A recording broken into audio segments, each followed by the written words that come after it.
थोड़ा सा हम अपने पूर्व के राज्य में अगर चलें तो हम बिहार पहुंचते हैं। ठीक है, बिहार से आप वाकिफ़ होंगे। जो मामला वहाँ पे आया पेपर लीक का, थोड़ा सा और अगर हम पहले चलते हैं 16 जून, और 16 जून 2024 से थोड़ा सा पहले चलते हैं तो नीट की परीक्षा जो कैंसिल हुई, ठीक है, यूजीसी की भी परीक्षा कैंसिल हुई, उसके बाद एग्ज़ाम हुआ, उसके बीच में एक परीक्षा और थी, शायद वो भी कुछ थोड़ा सा गड़बड़ हुई थी, ट्रैक से उतर गई थी। तो आपको क्या लगता है, being a aspirant, being a student, अगर आप सोचते हैं तो आपको क्या ये नहीं लगता, या अगर आप यूपीएससी के अटेम्प्ट्स को देखते हैं, बच्चे की जहाँ पे एक बार नौकरियां नहीं निकल रही हैं, फॉर्म्स नहीं निकल रहे हैं, इस बीच में एक ऐसा काम हो जाता है कि आघात पहुंचता है हमें, ठीक है, एज हमारी बढ़ती जा रही है, पेपर हमारा लीक हो रहा है, नौकरियां निकल नहीं रही हैं, जो हैं वो भी कहाँ है पता नहीं। इस पर आपका क्या स्टैंड है? किस तरीके से हम अपने स्टूडेंट्स को मोटिवेट कर सकते हैं, उनको किस तरीके से हम मोरालिटी दे सकते हैं कि वो इंस्पायर रहें? हालांकि काफ़ी मुश्किल होता है, आप भी एस्पिरेंट रहे हैं, आपने भी तैयारी की है, ऐसे दौर में बहुत मुश्किल रहता है कि आपने पूरी कमर कस ली है, कल एग्ज़ाम है, एग्ज़ाम सेंटर में पेपर लीक हो जा रहा है, तो इस हाल में आप क्या करेंगे? आप अपने आप को उस जगह पे रख के मुझे इसका एक जवाब दें, मुझे संतुष्ट कर दें इस बात पे कि सर बच्चों को इस तरीके से रिएक्ट करना चाहिए, या ऐसा होना चाहिए कि अपने आप को वो मोटिवेट रख पाएँ थ्रू आउट द ईयर या थ्रू आउट द टाइम। देखिए, मैं फिर भी इस बात को भी अपने नैतिक मूल्यों से ही रिलेट करके कहना चाहूँगा। सबसे पहले बात ये है, जो पेपर लीक के हमें इंसिडेंट्स देखने को मिल रहे हैं और बार बार देखने को मिल रहे हैं, पेपर लीक नहीं भी हो रहा है तो परीक्षाओं में धांधली देखने को मिल रही है, करप्शन देखने को मिल रहा है। तो ऐसा क्यों हो रहा है? क्योंकि ये सारी की सारी जो चीज़ें इवेंट्स हो रही हैं, इस पर कंट्रोल किसका होता है? प्रशासन का होता है, जो हमारी एडमिनिस्ट्रेटिव मशीनरी है उसके हाथ में है। तो कहीं ना कहीं लूप होल हमारी एडमिनिस्ट्रेटिव मशीनरी में है, जिसकी वजह से पेपर लीक हो रहा है। पेपर लीक होने का कारण क्या है कि प्रशासनिक जो ढांचा है उसमें जो लचीलापन, कह लीजिए लचीलापन इन द सेंस मतलब करप्शन को लेकर के कि उनके जो नैतिक मूल्य हैं, जो उनके प्रिंसिपल हैं, वो उनको भूल चुके हैं। उन्होंने सिर्फ पैसे को वरीयता दी है, जिसकी वजह से वो ऐसे भ्रष्ट लोगों के साथ संलिप्त हो जाते हैं जो पेपर लीक करते हैं और बच्चों के भविष्य के साथ खिलवाड़ करते हैं। तो अगर हम यही 2 दशकों के पहले के अगर हम पॉलिटिकल सिस्टम को देखते हैं, जहाँ पर जो भी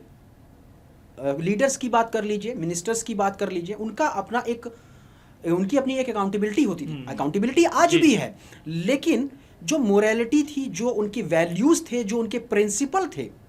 और जो जिस मिनिस्टर के, जिस डिपार्टमेंट के अंतर्गत जो उसकी अकाउंटेबिलिटी बनती थी, वो उसके लिए खुद को जिम्मेवार मानता था। लेकिन आज यहाँ पर क्या हो रहा है कि जो एडमिनिस्ट्रेटिव मशीनरी है वो अपनी बातें नेताओं के ऊपर, नेता किसी दूसरे नेता के ऊपर थोपता चला जाता है, हम उसकी जिम्मेवारी नहीं ले रहे हैं। अब इससे होता क्या है कि जो स्टूडेंट जिसने साल भर मेहनत की है, उसकी पूरा साल भर टाइम चला गया, उसने जो मेहनत किया वो चला गया। साथ ही साथ आप एग्ज़ाम को दोबारा कंडक्ट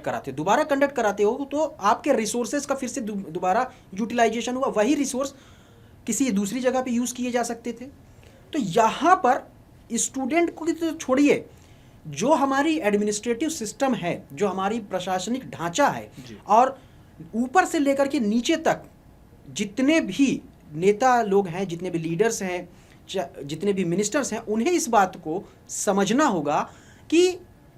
क्षणिक लाभ के लिए हम अपनी भावी पीढ़ियों को और भारत का जो अतीत का गौरवशाली इतिहास रहा है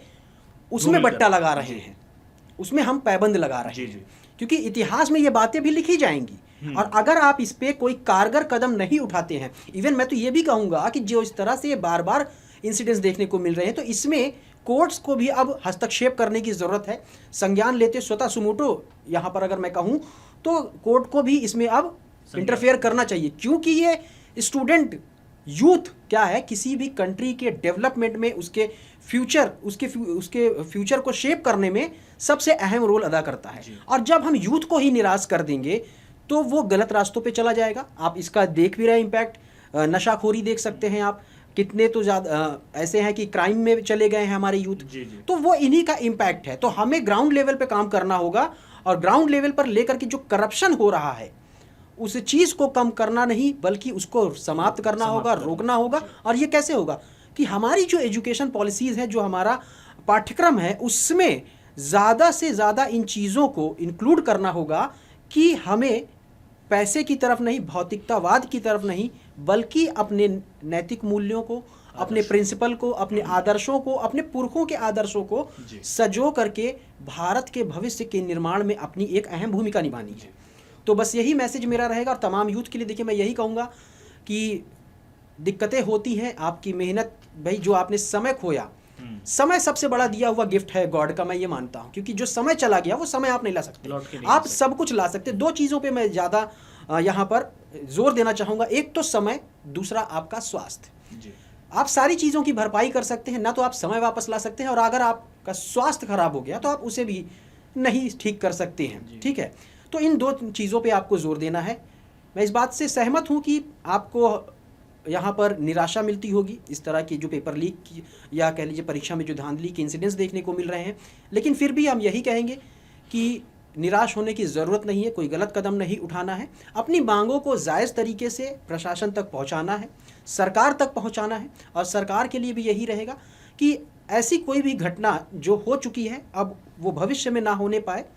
सरकार को ये देखना होगा और ये सुनिश्चित करना होगा कि भारत के यूथ के साथ जिस तरह से खिलवाड़ हुआ है वो आगे ना हो, क्योंकि यही वो यूथ है जो भारत के भविष्य को निर्माण करेगा, और जो हम विश्व गुरु की बात कर रहे हैं उस सपने को साकार यही यूथ करेगा। तो उसके साथ खिलवाड़ ना करें। जहाँ पर